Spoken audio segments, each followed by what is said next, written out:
my fellow YouTubers, this is your boy, your man, your YouTuber, Jack McCarthy!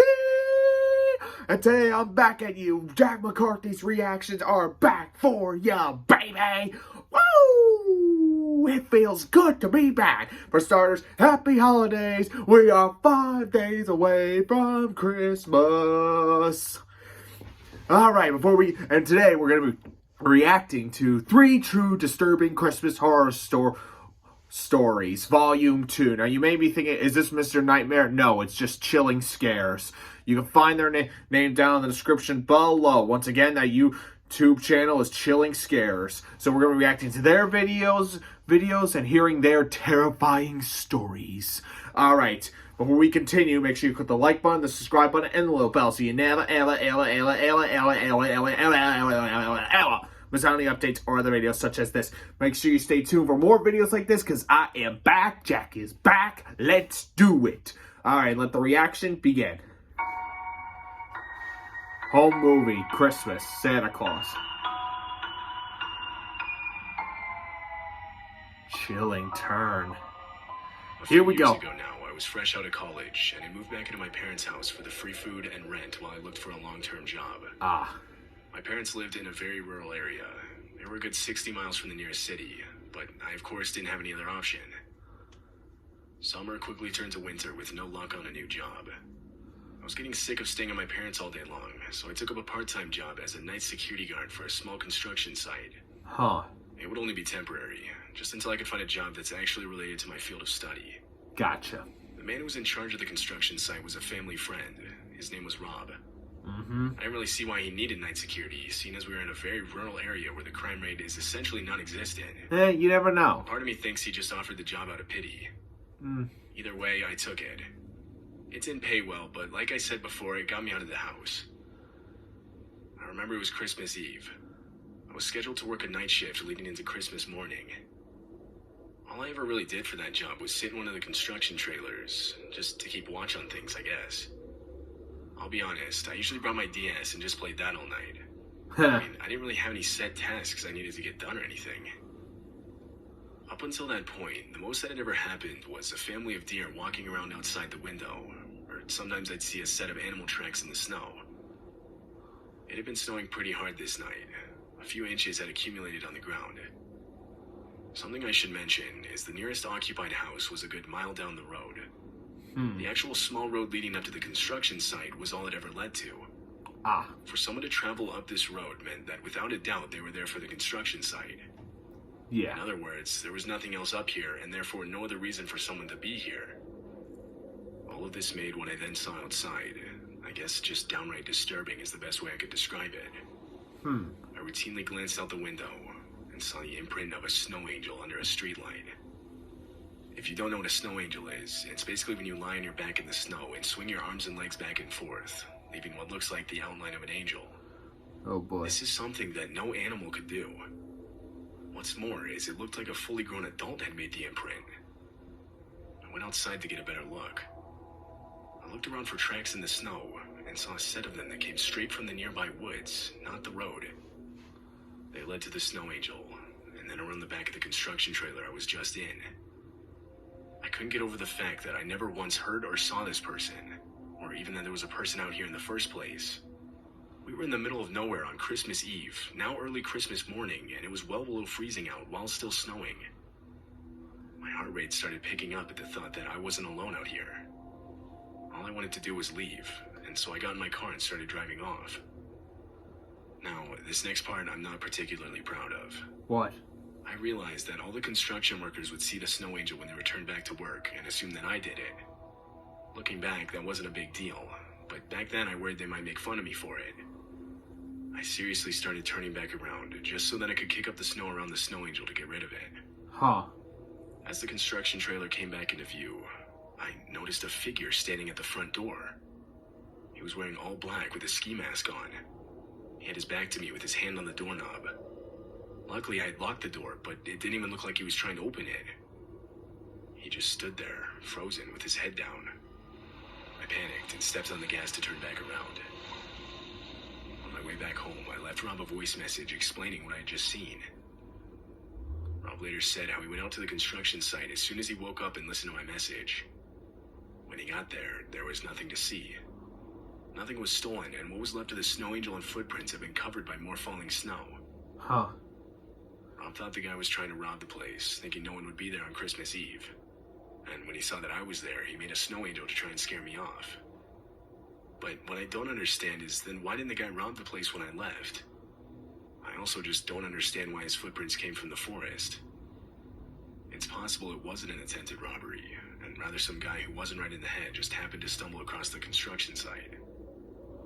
Whatever the case, that marked the last shift I ever worked as a security guard. Good call. Ads. What are you gonna do? Cousin, I cannot wait to show you this video. Your generation does not know. Here we go. Story Except for 2. A few years ago on Christmas Eve, I was 24 years old, and because of my financial situation at the time, I couldn't afford to travel and see my family for the holidays. It wasn't all bad though. One of my close friends offered to have me over for a Christmas dinner with his family. It went good. Come around say 7 o'clock and I was getting ready to leave. It had been snowing all night and the roads were getting pretty bad. If I waited any longer, I would have been stuck there. I had to have been one of the only cars out on those roads. I stayed at least a good 15 miles per hour under the speed limit as I made my way down the highway. Not only could I not see much of anything in front of me, but I also wanted to give myself enough time to stop if I needed to. As it turns out, I would need to. Up ahead through the snowflakes, I could make out a set of brake lights. As I got closer, I realized the car was completely stopped in the middle of the road.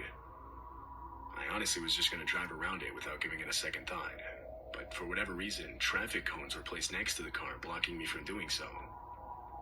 I couldn't really drive off the road to get around it because both sides of the highway were slanted downward and covered in snow. I didn't want to get stuck. I slowed down as I got closer, and that's when I noticed an arm waving outside the driver's side window. My first thought was the guy's car had broken down in the weather and he needed help. Although I wasn't so quick to believe this. I've seen enough true crime documentaries to be skeptical. I knew the second I got out of my car to help this guy, I was vulnerable. But the other part of me worried this man's car really did break down on him on this remote highway. And if that were the case, the obvious right thing to do would be to give him a ride, especially considering the cold weather and how little traffic came through here. I inched closer as I was deciding what I wanted to do. Finally, I got close enough to the back of the car where I had to stop. I was still thinking. I did not want to get out of my car. The next few seconds happened in what felt like the blink of an eye. Without warning, the trunk of the car popped open and 2 armed men got out. They had winter clothes on and were wearing masks to cover their faces. They started screaming at me to get out of my car as they pointed their weapons in my direction. Without even thinking of the consequences, I put the accelerator to the floor, my heart pounding in my chest. I went around the car and drove over the traffic cones. I looked in my rearview mirror and saw them rush to get back inside their car. For a second, I thought they were going to follow me, and they might have tried, but I was going as fast as I could. I lost their headlights pretty quickly. I probably broke every law for speeding that night, which was made even worse with the driving conditions of the road, but I needed to create as much distance as I possibly could. I focused on getting away for about 5 minutes, until I called the police and told them about the car and the armed men. I never heard back from them. Honestly, a part of me thinks they never even looked into it because of the poor driving conditions. But I can't prove this, so I obviously don't know. If I had to guess, I think the men were only trying to rob people. I think they were taking advantage of the inactive Christmas Eve roads, robbing people who were most likely carrying valuables in the form of Christmas presents. Although, I've since talked to some of my family members about this, and they think the men had much worse intentions. Probably. Story number 3. When I was 8 years old. I don't remember all the details, but I recently asked my mom about it, and she helped me fill in some of the parts I didn't remember. It was a few days before Christmas, and my mom was taking my older sister and I to the store to get Christmas presents for our extended family. I think it was around 6 p.m. at night. I'm not exactly sure, but it was dark outside, I know that. Being that I was only 8, I got bored pretty quickly. It took maybe 15 minutes after entering a store for me to lose patience. While inside one of the stores, I remember sneaking away from my mom and sister to go off and do my own thing. Since it was almost Christmas, a lot of the bushes and trees outside were covered in Christmas lights. I began to wander over to the window to get a better look, and eventually, unknown to my mom, I left the store to go outside and see them up close. Huh. I remember standing right next to one of the bushes, admiring the lights and their different colors. At some point, I heard a man's voice from behind me saying hi. I turned around and looked up to see a grimy, what I now assumed to be homeless man in a rough-looking Santa costume. He pulled down his fake white beard to his chin and repeated himself. I kinda just stood there in awe before I finally said hi back. He asked me if I was looking at the lights, and I told him that I was and that I thought they looked cool. He then said, and I'll never forget his exact words, "If you like Christmas lights, you want to see the ones at my house. Here, follow me, I'll show you." He reached down to grab my hand. Yeah. I excitedly grabbed it and started walking with him.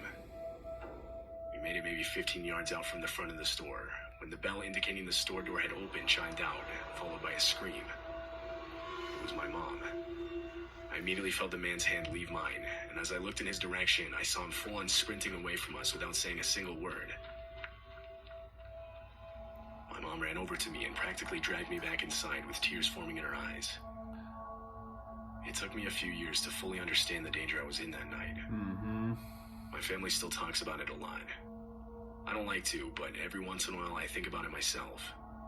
Particularly how close I was to having my life completely changed or even ended in that moment. If Probably. my mom didn't notice I was missing when she did, I likely wouldn't be here today. Yeah. Damn, that was scary. Oh, 3 scary stories. Okay, let's see. The first one was overnight construction worksite stalker. The second one was an attempted burglary on a highway. And then the third one was child abduction. So, damn scary. I'm talking scary as shit, boy. Man, what scary stuff. Alright, hope you all enjoyed this video. I know I did. Like, subscribe, click the little bell so you never, ever, ever, ever, ever, ever, ever miss out on any updates or the videos such as this. Check out the YouTube channel, Chilling Scares. You can see the link in the description down below. As always, thank you to everyone. Sorry that I haven't been doing this lately. I've just been really busy with school and other stuff in life. Jack McCarthy signing off. El Bio.